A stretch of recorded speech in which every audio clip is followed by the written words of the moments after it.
Amen. Ezekiel chapter 36, verses 16 through 22. It says,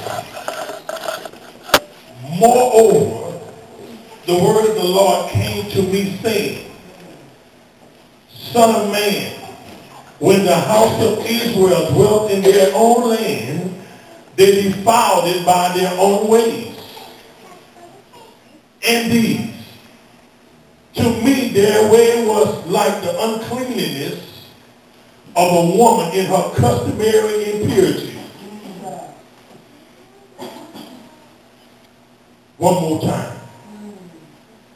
God came to Ezekiel and he said, the word of the Lord came to me saying, Son of man, when the house of Israel dwelt in their own land, they defiled it by their own ways. And these, to me their ways was like the uncleanness of a woman in her customary impurity. You know that monthly thing. That's how that stuff stinks in God's nostril. And a lot of time we spend time blaming God for the way things going in our life. A lot of time we blame God that things ain't quite going the way they should be going. A lot of time we want to blame God or blame the people that's connected to us for the things not going the way they really should go. But I come to tell you this morning about the spirit of Ezekiel was saying to the people of God.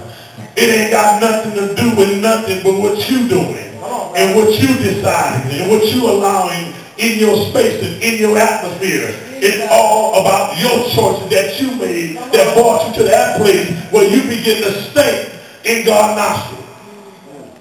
And a lot of times we spend time blaming everybody, but we need to spend time every day looking in the man in the mirror. And then if we begin to look at the man in the mirror and keep it real with ourselves, we can face God the way we need to face God. But when we start shucking and jiving and making excuses for our conduct or for the way our life is or the way it's going, and why the blessings of God not on me when I go to church every Sunday. Going to church every Sunday is fine and wonderful. But God said to the Israelites, at this moment, at this time, I gave you everything you needed. But you begin to make choices in your deeds. Wow, come on, come on. Make it plain. I could tell a person according to not only what they say out of their mouth, but the action that follows immediately after. Ezekiel was saying to the Israelites, God told me to tell you that your deeds smell like. Well,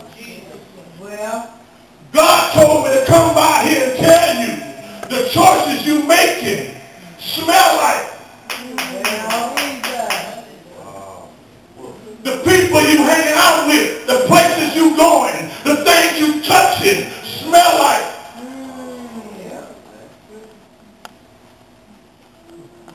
Stop getting on your knees and telling me about why things ain't going right. You crying out, wondering why I answer prayer. Ezekiel, stop by and tell the body of Christ, I said.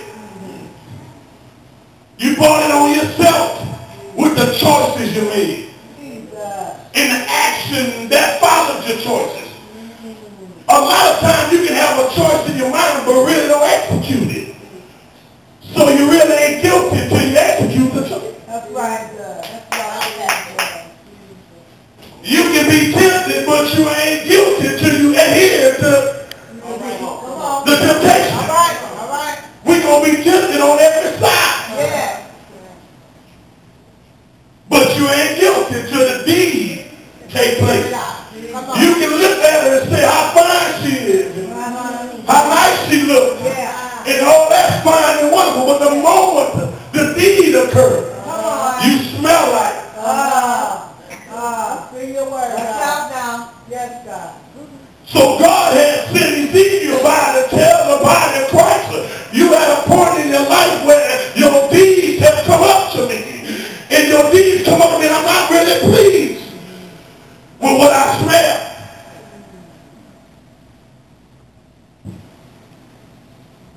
This might not be no amen right here. All right. Come on. But this one is good. Yes, it is. It's like castor. Castor is nasty, but it's good for you. Good for you. Come on. Everything good for you don't taste good. And a lot of times that stuff that tastes real good ain't nothing but some junk food. 99.9% of stuff that tastes real good is candy. Right your teeth before your body. Watch this. Therefore, I poured out my fury on them for the blood they had shed in the land, on the land, and for their idols with which they had defiled it. So I scattered them among the nations, and they were dispersed throughout the countries. I judged them according to their ways and their deeds.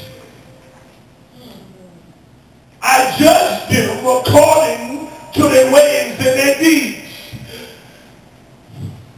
Ezekiel, go tell my children, I said I judged him according to their deeds. And I remember when I was studying this, I had got an in-depth study on this thing. And I was at a place with this thing in Ezekiel 36, and I was wondering, and I even talked to God. I said, Dad, let me holler at you for a minute. I want to sit down and ask you some stuff about Ezekiel chapter 36. In the word, you said you scattered them, and you took them out of their land, and you sent them to a far land. You scattered them all abroad. You sent them from one place to another, because they had begun to worship idol gods. They had begun to do things that you wasn't pleased with. They began to touch things that they had no business touching. I got to impose upon you, Dad. I really need to know. I ain't trying to sound racist. I ain't trying to be biased. But I need to ask you, Dad, if you're talking about the African American people that once was in Africa and they got took out of their land, they lost their culture. That's the only race of people that lost their culture and lost their language. That's the only race of people that got scattered all over the country. And everybody was over them. And they became slaves. And they wasn't alive no more. And they was dead. I just come by to ask you, Dad, what you talking? My Lord. My Lord.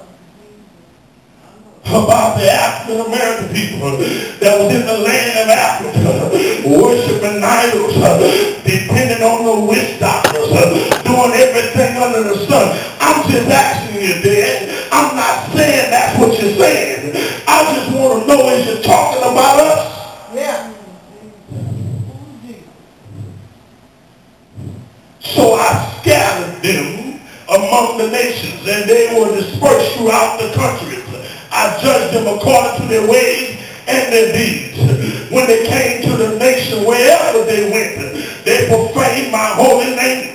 When they said to them, these are my people of the Lord, yet they have gone out of his land. But I have concern for my holy name, which the house of Israel have profaned among the nations wherever they went. I don't care how scattered you are. You can leave California and go to Atlanta. And if you profane in God's name, you're going to do the same in Atlanta. I don't care where you go. I want to tell you this morning, it don't matter where you go. You got to get your house in order. It ain't got nothing to do with tricks about geographic. It got everything to do about obedience. God is calling for his people to turn from their wicked ways and face him today, that he may heal their land. You got to place this thing like a tailor-made suit. Every time God gives me some stuff, it got to fit me like a tailor-made suit. So excuse me if I make it personal. But therefore says the house of Israel, thus said the Lord of God, I do not do this for your sake, house of Israel, but for my holy name's sake, which which you have profaned among the nations wherever you went. Everything God does it for his name's sake. A lot of times we say favor ain't fair. I got the favor of God, but your deeds is contrary to your qualification for the favor of God. And you run around saying, I got the favor of God, but God looking at your deeds. God looking at your attitude. God looking at your disposition. God looking at your unforgiveness. And you run around saying, I got the favor of God. But I come to tell you this morning, Ezekiel exposed you. Some of us sitting in here, we ain't got the favor of God. It's the name of God. Because you are a child of God, his name is upon you. So whatever you do, you represent his name. So when it gets to a place where God can't take it no more, God said, I need to move upon this life, upon this family, upon this situation for my name. For my name's sake. For my name's sake. Because if we just keep it real, our deeds kind of shady. If we just keep it real, our mindset kind of shady. If we just keep it real, our praise is kind of shady. If we just keep it real, our worship is kind of shady. If we just keep it real, our commitment to God is kind of shady. And I'm come to tell you, I got the spirit of Ezekiel upon me. God told me to tell you this morning, you smell. If the hat don't fit you, don't wear it. But if the hat fits you, go look at the man in the mirror and begin to examine yourself. Because God said in 2012, you got to do a new thing in me. In 2012,